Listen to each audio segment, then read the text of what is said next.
La Fuerza Electrónica desde Medellín. Tenemos el honor de presentar a un artista que está redefiniendo la escena electrónica en Colombia y más allá. Arsax, proveniente de la vibrante ciudad de Medellín.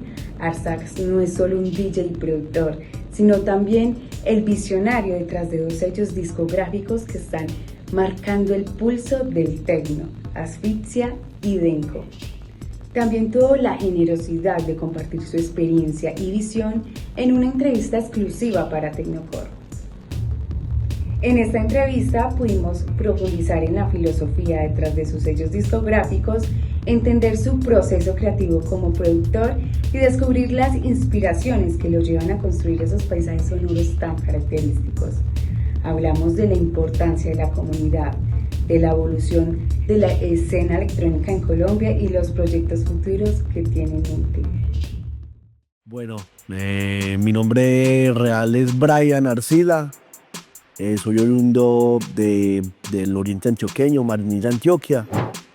Bueno, mi acá es Arsax, llevo aproximadamente en la escena nacional unos 10 años. Yo toda mi vida he escuchado música electrónica, pero digamos que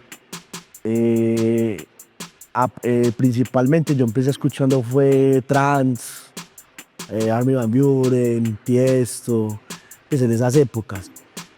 Digamos que estudiando un poco más como de los subgéneros que maneja pues como la línea musical de la electrónica, empecé a encontrar cosas muy interesantes como con respecto a algo muy diferente, con respecto al trance. Entonces ya empecé a conocer pues artistas como Bristo Marco Carola, Richie Houghton, Dubfire, The Dish, y me fui enganchando con el tema. Básicamente también vengo de una línea musical muy rockera, muy heavy metal. Entonces digamos que se me hizo muy interesante ya empezar a encontrar ciertos sonidos como los kicks más fuertes, las percusiones. Y bueno, ya llegué a un punto en que me empecé a interesar tanto que ya empecé a buscar como la solución a esto, que fue empezar pues como empíricamente a trabajar en pro de self-DJing. Pues básicamente digamos que todo el trabajo fue muy empírico, pero básicamente también tuve una guía como tal del proceso.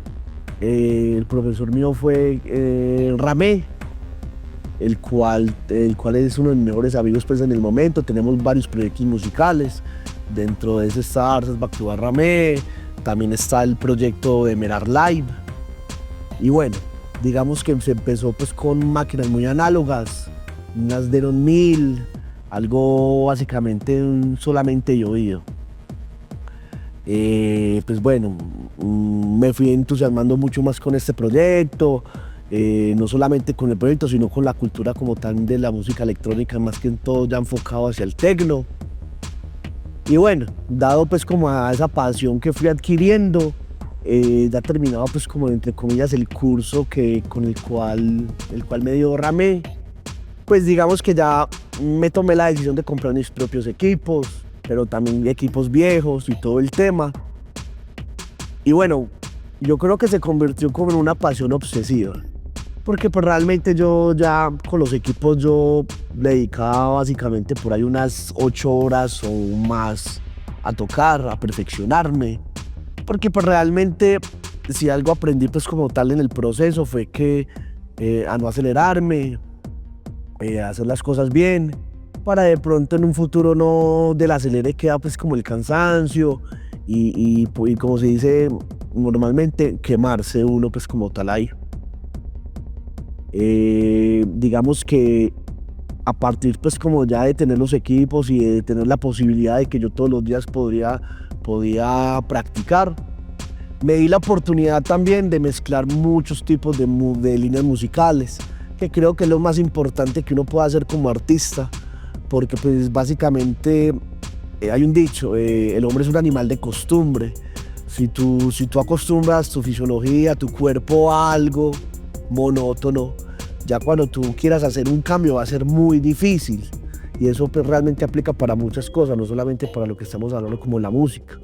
Entonces digamos que en ese concepto me di la oportunidad de tocar tech house clásico, minimal, tech minimal, round techno, hypnotic, industrial. Y digamos que a partir de toda esa exploración que hice, empecé a generar cierto, aparte de conocimiento, empecé a guiarme por el tipo de música que realmente me gustaba, o realmente habían sonidos que eran muy atractivos para mí. Entonces digamos que ya me fui enfocando. Digamos que básicamente el proyecto de Arsax comenzó con un proyecto muy industrial. Entonces digamos que aparte de pronto de lo que estamos hablando, este proyecto industrial viene ligado más adelante a un montón de cosas. El proyecto en el comienzo como el colectivo Asfixia, digamos que ya a partir de eso, cuando ya me empecé a conocer un poco más musicalmente y empecé a comprender un montón de cosas también, ya llega Denko Recording, que es una liga totalmente aparte, pero digamos que si vamos como al punto, ya todo va teniendo pues como un lineamiento como tal. Entonces, bueno, como les decía, pues básicamente el proyecto Arsax comenzó con algo muy industrial, Perk, Truce, Ocean, Ayarcana, como algunos por mencionar. Me parecía muy atractivo ese sonido industrial, y más que todo por lo que les decía antes, que también vengo de una línea musical muy heavy metal, muy rock and rollera. Digamos que en el momento, en la actualidad como Arsax, digamos que yo ya no manejo tanto un industrial, pero digamos que aún así no maneje el industrial, mis sets son muy crudos, por decirlo así, muy energéticos.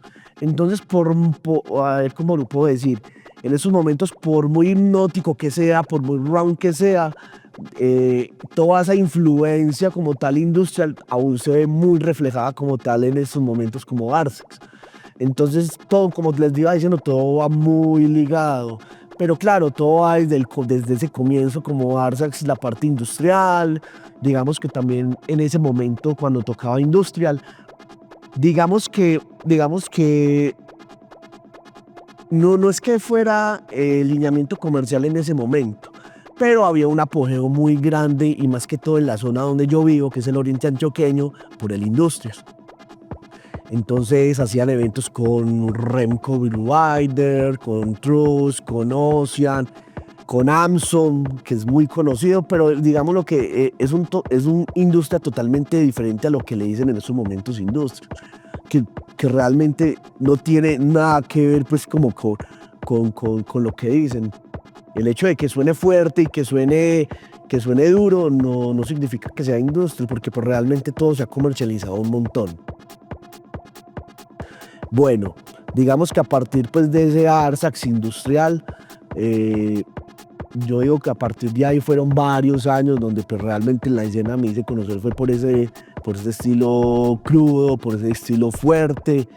Entonces fue muy interesante porque llegué a compartir cabina con artistas internacionales pues que iban muy de la mano con la línea. Y pues realmente, por decirlo así, no solamente eso, sino también mi estilo de vestir como tal, la imagen que en cierto modo manejaba. Entonces la gente empezó a referenciar a Arsax como alguien crudo y fuerte. Sí o qué. Entonces, bueno, a partir de ahí, digamos que a partir de ahí nunca se paró pues como de seguir estudiando, de seguir explorando. Y bueno, se empezaron a llegar oportunidades totalmente, digamos, no ajenas, pero sí un poco diferentes a lo que se estaba viviendo con el industria.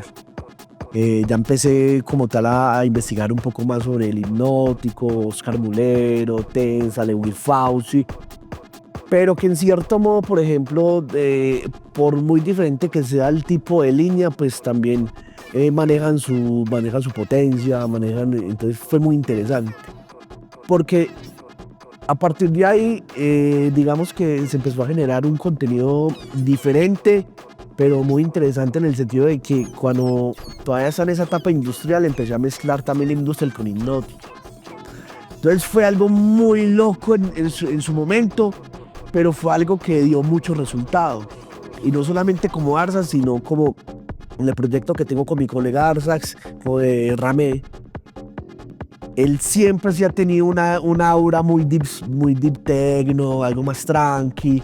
Y digamos que en ese momento yo sí era fuerte, crudo. Entonces que en ese back to back también se puede evidenciar eso, que realmente esa crudeza del industrial, con esa ternura, por decirlo así, del hypnotic, del deep, daba mucho resultado, porque pues realmente llevas al público un momento de éxtasis, pero también llega un momento como de calma, de bueno, relajémonos, y fue muy interesante. Digamos que a partir de ahí, de ese momento en que yo empecé a mezclar entonces industrial con hypnotic, se empezaron a generar otro tipo como de opciones como tal en la escena. Digamos que me fui alejando un poco más de la parte industrial y empecé a adentrarme mucho pues como en la parte hipnótica, en la parte round, la parte más deep. Y me pareció muy interesante porque pues, realmente sí sentía que la música industrial era mucho más energética, mucho más de golpe, mientras que la música hipnótica o round, por decirlo así, es mucho más sensorial, mucho más de llevar como el aura como tal de la fiesta. Y dado a eso, digamos que ya se empezaron a presentar oportunidades ya muy diferentes a las que estaba ya acostumbrado, por decirlo así. Entonces, bueno, ya me empecé a dar a conocer ya en otras partes de Colombia, ya con un poco más de esa línea underground enfocada pues como al hipnótico. Obviamente, pues básicamente, pues digamos que no deja de todo al lado la parte industrial porque era algo que también me apasionaba y se sentía bonito. Entonces, digamos que a partir de todo eso hubo un cambio muy drástico porque de un momento a otro ya entonces empezaron festivales como la Tecnoferia, el Black Dance, el Freedom, lo cual yo creo que fue el punto de partida para lo que en esos momentos ya la primera Tecnoferia que toqué con Z-Dog Más y con Gotzel. Y fue muy interesante porque pues, realmente todavía manejaba un poco el industrial, pero también dada la experiencia, a todos los eventos que tuve, a todo el estudio, digamos que eso me ayudó mucho a manejar una línea como tal muy acorde para el evento. Y bueno, digamos que a partir de ahí, como les decía, se empezaron a generar un montón de espacios ya muy diferentes a lo industrial. Y digámoslo así, en ese momento, digamos que la parte industrial no es que hubiera desaparecido, pero ya empezó a entrar otro tipo de línea, o sea, ya se escuchaba un poco más, o ya uno empezaba a escuchar de pronto artistas que se tiraban más como a lo noventero, a Eurodance. Entonces, digamos que en cierto modo, cuando me reunía con mis colegas, uno decía, bueno, se viene otra ola muy diferente a lo que fue el apogeo en cierto modo del industrial. Y bueno, y había que saber manejar eso. Bueno, digamos que a partir de todo lo que estoy diciendo, se llegó la oportunidad de presentarme la primera vez en Freedom con mi colega Ramé. Y fue algo muy bonito y fue algo muy interesante porque en esa primera experiencia del Freedom nosotros abríamos el evento en el main stage, en el stage principal, y fue muy interesante porque teníamos un set más o menos de 12 del día a 4:30, 5 de la tarde en extended y le entregábamos a Neta. Entonces fue algo súper loco porque decíamos, marica, nosotros, si vamos a analizar cuál es nuestra línea fuerte, pues obviamente nosotros no vamos ya por esa línea pues de hard y industrial. Y era una incógnita porque decíamos, bueno, ¿cómo le vamos a entregar a Neta? Teniendo en cuenta que a Neta pues en ese momento ya estaba empezando a dar como un poquito de señales de que le gustaba de tirar algo más comercial y todo el tema. Y fue muy bonito porque pues realmente recuerdo que nosotros empezamos en el stage principal a las 12 del día, empezamos en 100 BPM, con ambiental, pasamos por deep, pasamos por electrotecno, pasamos por house, pasamos por un montón de líneas, pasamos por industrial. En ese momento recuerdo que tiré un track de Parallax. Entonces fue muy loco porque a pesar de que empezamos en 100 BPM, llegamos a las 5, 4 y media, 5 de la tarde entregándole a Neta en 130 BPM y teniendo más o menos 500 ya personas en el stage. Y fue muy loco porque pues dijimos, bueno, le entregamos de la forma que fue, porque realmente con el organizador del Freedom Festival, que es José Luis, se le notó la cara, pues se le notó pues como que bueno, hicimos las cosas muy bien. Y fue muy loco porque bueno, le entregamos a 130 BPM y esta mujer empezó en 150 de una pum. Entonces fue algo muy curioso porque ahí empiezan varias incógnitas, como que marica, lo hubiéramos podido entregar más rápido o lo hubiéramos podido entregar mucho más fuerte. Pero bueno, siento que la gente se quedó con eso, porque hasta hoy en día me puedo encontrar a gente en eventos donde todas recuerdan eso con la Neta y es muy interesante. Entonces digamos que a partir de todo eso, ya como tal Arsax ya se desvió demasiado como tal de la parte industrial y ya se fue ya más hacia lo hipnótico.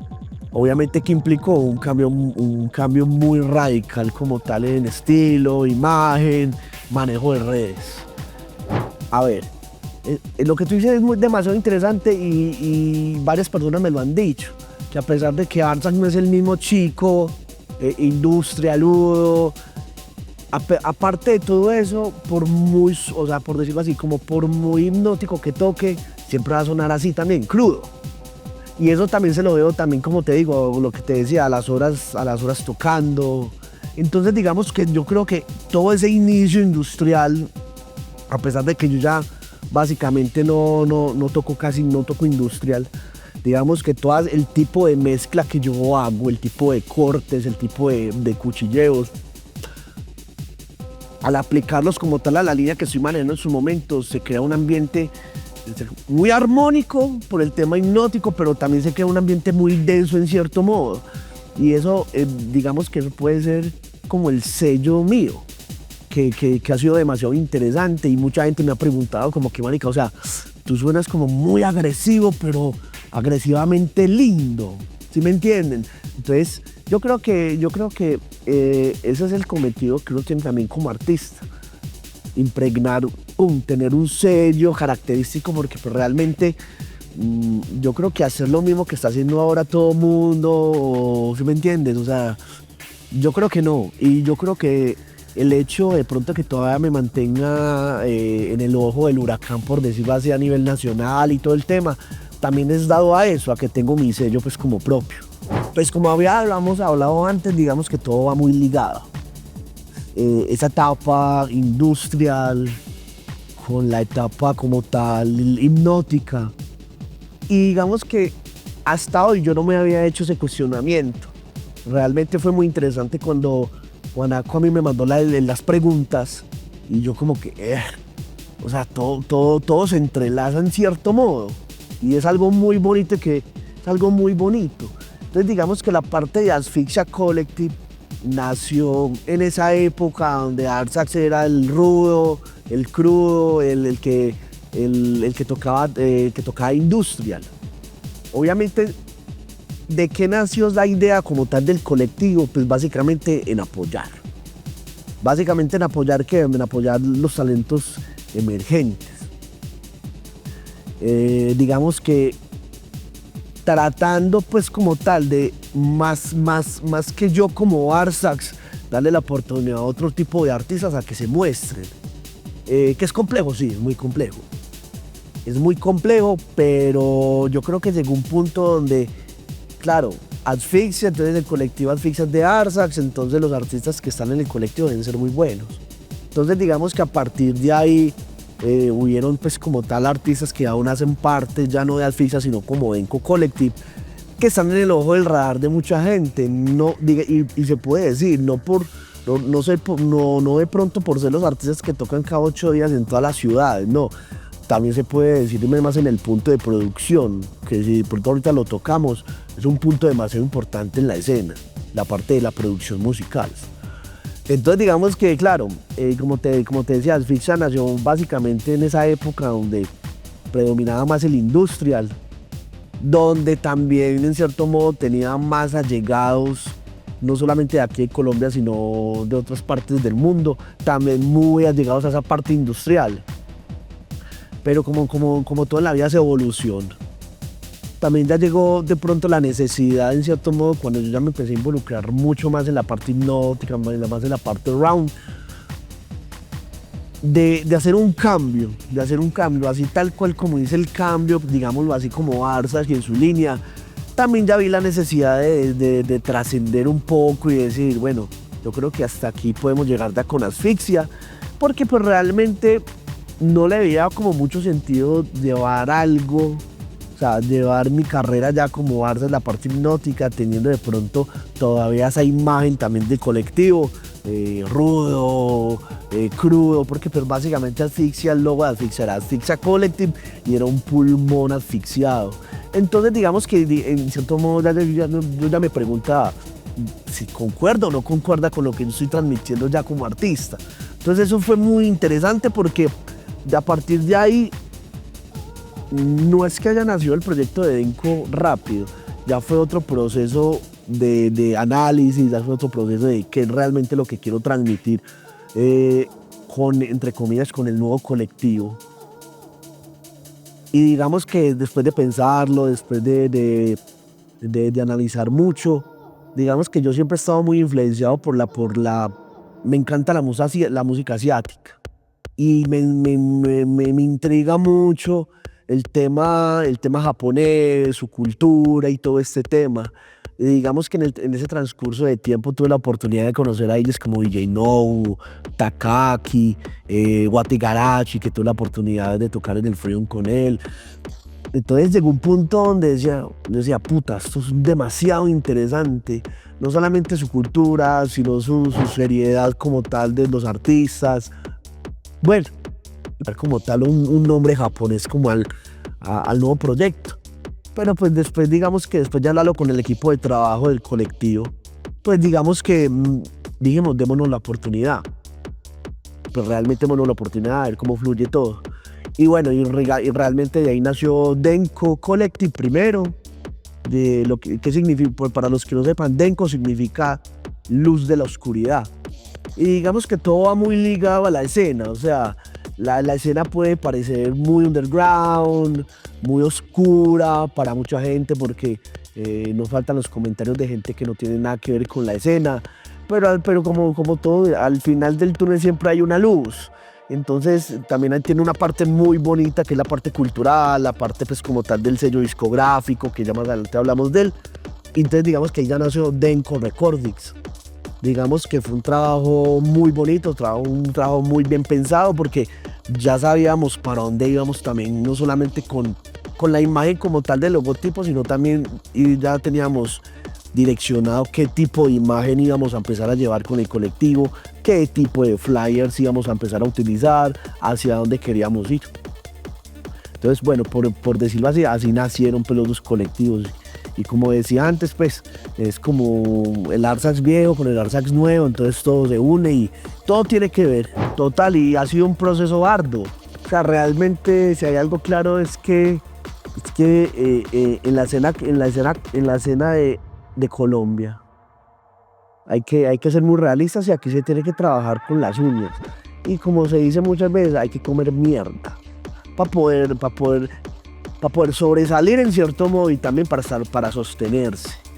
Entonces, de pronto yo recuerdo, ayer yo estaba en un conversatorio en Medellín, también de música electrónica, con el sello mío y con Medellín Style.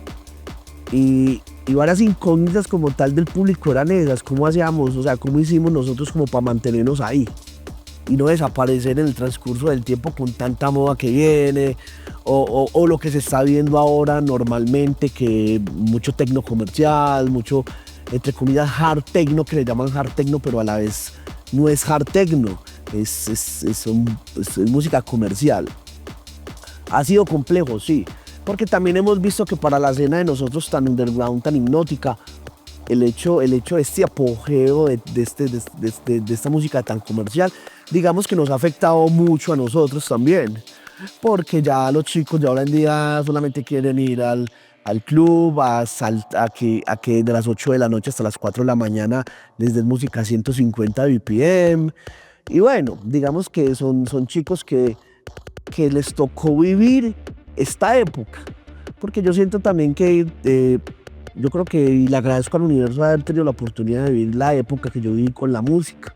Porque siento que culturalmente y maduramente, musicalmente, pues digamos que podemos estar como a otro nivel y tenemos de pronto la potestad de sentarnos con alguien que, no sé, que sea del 2005, 2006, ¿me entiendes?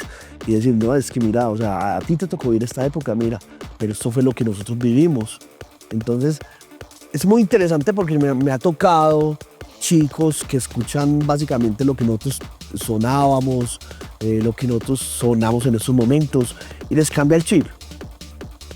Como que, o sea, muy interesante porque pues básicamente la música rápida es música más corporal, mientras que la música que yo toco, que varios colegas míos tocan, son música mucho más sensorial, música un poquito más de sentir como tal, y ha sido pues como muy bonito ese proceso. Pues básicamente yo creo que es el sueño de todo artista, tener la posibilidad pues como tal de salir del país a mostrar el arte lo que uno hace. Y más empezar a mostrar tu arte, no en Europa, sino mostrar el arte en Sudamérica. Yo creo que es demasiado importante. Y más cuando, en cierto modo, digamos que nosotros como Colombia estamos en el radar como... Para mí somos la escena, o sea, digamos que después de Europa no, pero para mí Colombia tiene la mejor escena del mundo.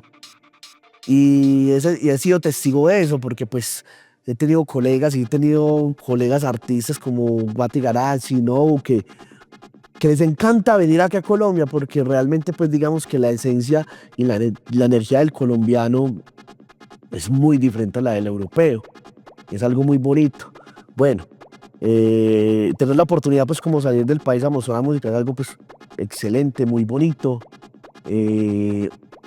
Es muy bonito pues saber que uno llega a un país desconocido y realmente te tienen en el foco y que te digan como que ve Arsax, me encanta este track tuyo, eso lo llena uno mucho, porque en cierto modo eso es traspasar también fronteras. Uno puede decir, bueno, puta, ya mi música está saliendo de Colombia y bueno, está siendo escuchada por otra gente. Y es muy interesante también el tema de conocer o sea, cómo está la cultura rave o la cultura techno en cada país, ya sea en Chile, en Argentina, en Uruguay. Y cada escena tiene su particularidad. Hay que ser pues como muy claros. Es que este tema de lo que se está viendo hoy comercialmente con la música comercial, se está viviendo en todo lado. Entonces, por ejemplo, yo cuando estuve en Argentina tuve la posibilidad de tener varias fechas donde yo era el único que tocaba Hypnotic y Round. Del resto los muchachos eran puros chicos tocando hard techno comercial.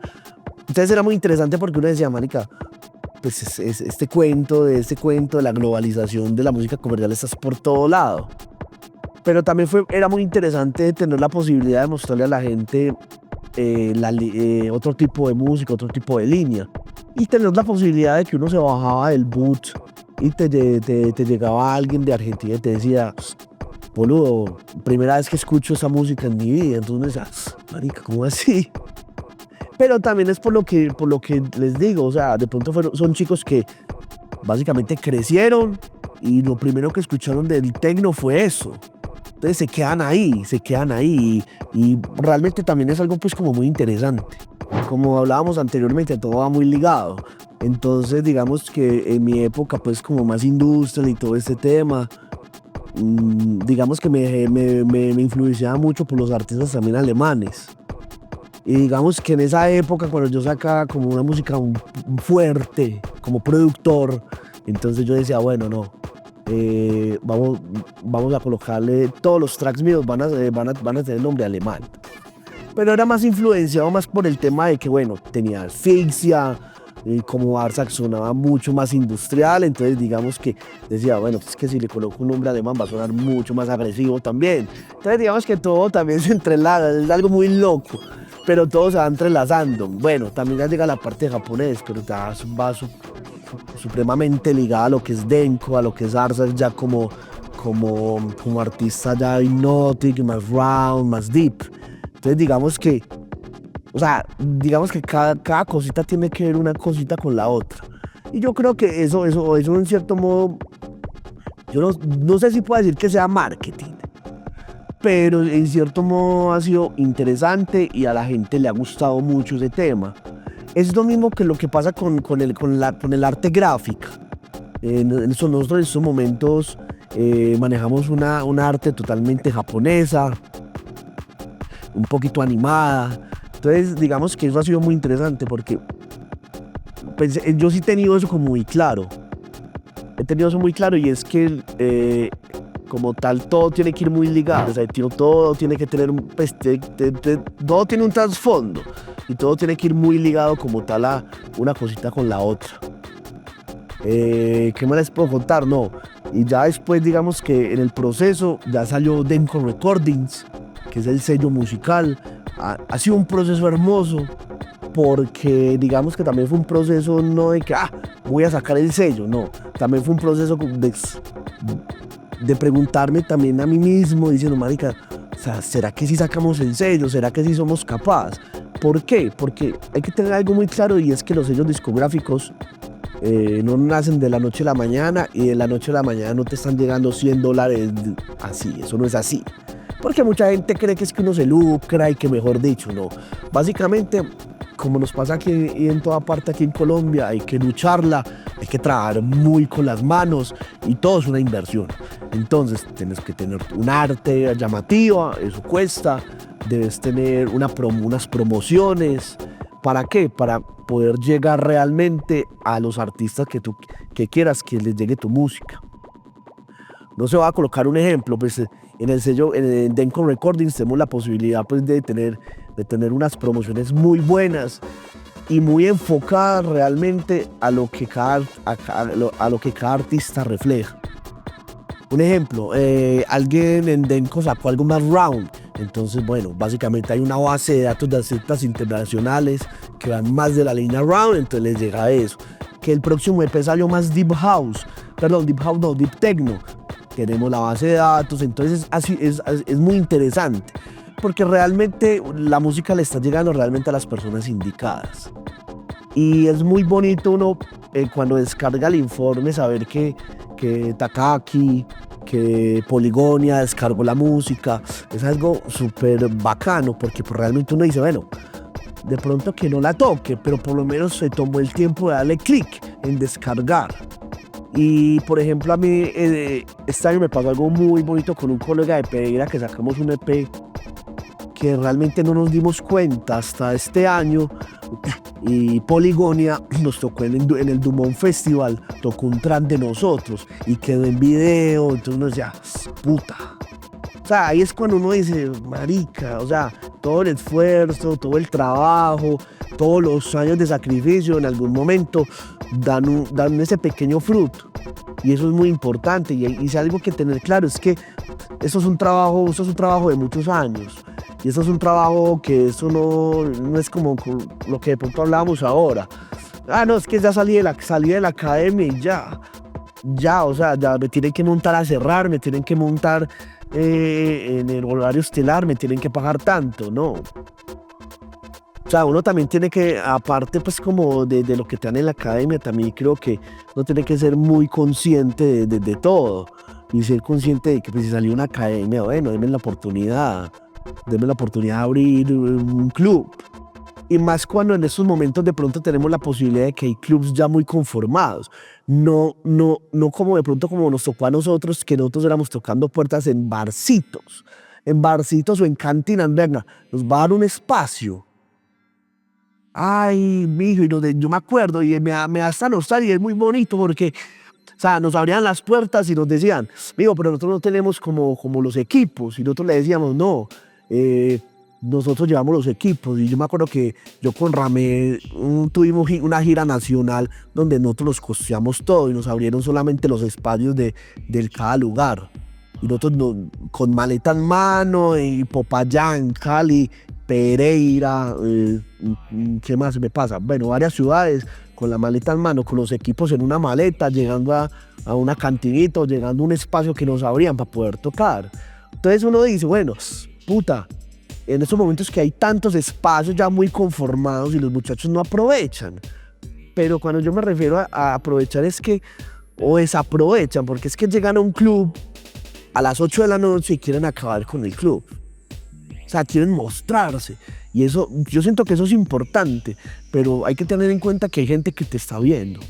No solamente el chico de la barra o el hecho de que es, no, es que yo estoy tocando a las 8 de la noche y le estoy tocando a los del aseo.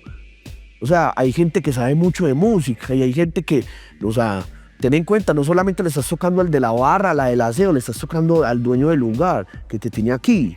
Y lo más fijo es que te dice, no, este pelado, mira, a las 8 de la noche van 140 BPM. O sea, si yo fuera dueño de un club y a mí me pasa eso, yo no lo vuelvo a llamar. O sea, se quema. También hay que tener claro que son procesos, pero creo que todo eso influye también desde la academia, influye cómo es que los están educando. Pues a ver, digamos que es algo muy loco, pues loco porque como lo hablábamos, o sea, es más, yo te voy a decir una cosa, yo tengo un carro hace por ahí 10 años y hasta hace poquito me di cuenta que las iniciales del carro, de la placa, dicen Arsax, RZX. Y te lo por seguro que cuando yo empecé a idealizar como tal el nombre de Arsax, yo tenía el carro y vos crees que, o sea, ni por la mente se me pasaba que tenía las placas del carro el ACA. Pero digamos que fue algo, a ver, digamos que Arsax va más desde la parte industrial. Desde ese entonces, tener un criterio fuerte, crudo, que impactara. Y digamos que en ese momento tuve muy buenos guías. Porque no, o sea, como ellos me decían, no, pues vos tocas industrial. Y no sé, te vas a llamar Baby, yo no sé qué, o sea, no. Entonces, digamos que eso fue muy importante porque digamos que toda esa parte de marketing también, de ser como artista, a pesar de que en ese momento, pues digamos que no estábamos tan globalizados con que el WhatsApp o que el Instagram y que todo era tan digitalizado, pues también de pronto se pensaba también en eso, entonces me hicieron enfocar mucho a eso. Y si te soy sincero, digamos que el nombre salió así, ¿ve? Arsa, empecé a conjugar y salió. Y digamos que el nombre de Arsax se dio un poco para eso, para ese nombre en ese entonces más industrial, más agresivo. Entonces, claro, digamos que entonces yo utilizaba camisillas así como Rafael Atanasio, que decía Arsax con su cadenita y todo el tema. Entonces digamos que en cierto modo,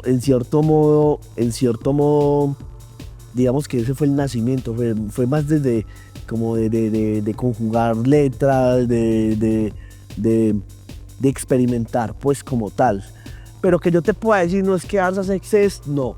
O sea, y realmente es una pregunta que me la han hecho en toda parte. Pero voy al mismo punto que te estoy diciendo, o sea, realmente sale básicamente es como de eso, como de esa conjugación. Que de pronto se llegó a un punto de que, marica, Arsax, contundente, muy allegado a lo que estaba tocando en esos momentos como industrial, entonces como ese punto pues como de que era el ideal. Sí, es interesante porque digamos que en ese tiempo o en esos momentos también hay veces me cuestiono como que ¿será que Arsax realmente en esos momentos refleja lo que muestro como artista? Pero también digo sí, o sea, es que Arsax no es la parte industrial solamente, porque pues detrás de todo eso viene un proceso arduo y de encadenamiento, entonces yo digo, bueno, pues yo creo que hasta el momento soy Arsax y seguiré siendo Arsax. Bueno, no, nada, pues primero que todo agradecerles pues como tal por la invitación a Tecnocorp y al Yerbario. Tuve la oportunidad pues de estar acá en el Yerbario antes, pero me parece que este espacio como Tecnocorp tiene mucho potencial. Siento que estos espacios son muy importantes como tal, no solamente se trata de ir a las fiestas y bueno, y pasar rico y disfrutar, sino que también yo creo que hay que meterle mucho a la parte cultural, hay que meterle mucho a esta parte como de entrevistas en cierto modo y tener ese punto de vista de artistas de cómo trabajaron en su carrera. Yo siento que esto, pues, ese tema de entrevistas o en los conversatorios, creo que son una ayuda muy importante como tal para las nuevas generaciones, que de pronto digamos que no estén perdidos, pero que de pronto no tienen claro cómo es el panorama como tal de la escena. Y no, muchísimas gracias. La visita de Artsax no solo fue un evento musical, fue una inyección de energía y un recordatorio del talento inmenso que tiene nuestro país. Su dedicación y pasión son un ejemplo para todos los que amamos la música electrónica. Esperamos que disfruten de esta entrevista tanto como nosotros disfrutamos de tener a Artsax aquí en Manizales. Muchas gracias por vernos. Recuerden darle me gusta, comentar y compartir. No se les olvide seguirnos como Tecnocorp Studios, Estefanía Albarrán y DMT, Dimensión Tecno. Hasta la próxima.